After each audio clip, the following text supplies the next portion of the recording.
whether this is which actually accounted should for probably read when out so Zimbabwe is that we reporting can address against the them all. standards of the Are there any PATF. attempts at all to localize So the you find PATF that even standards? Is within there the any formal forum dealing with economy, these complaints?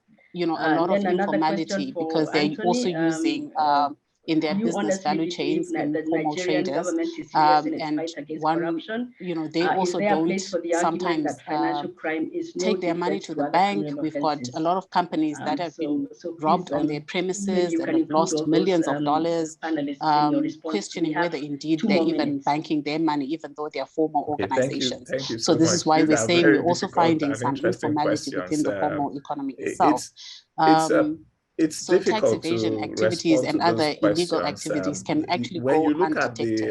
at In the cases that Nigeria, I had highlighted, you may get find mixed, that it's a lot of armed robbery. On the one so there are hand, arms that are elements in the actually government that are circulating for around better individuals, standards, even law enforcement agents hand, using these very same arms to undertake illegal activities and rob people of their money.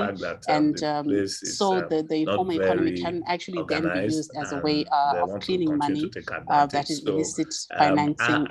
When it comes to the internalization stage, Doris, so it's very important. So I'm actually concluding and saying it seems like there's actually a piecemeal implementation of the standards, NGOs, given that if you're looking at an informal economy, most of the activities are actually undocumented. Most of the activities are actually happening on the other the radar of the authorities. So checkbox compliance is actually quite a concern. The national priorities for the country that I alluded to earlier are not speaking on issues of the informal economy. There's a formalization strategy that the government is actually undertaking.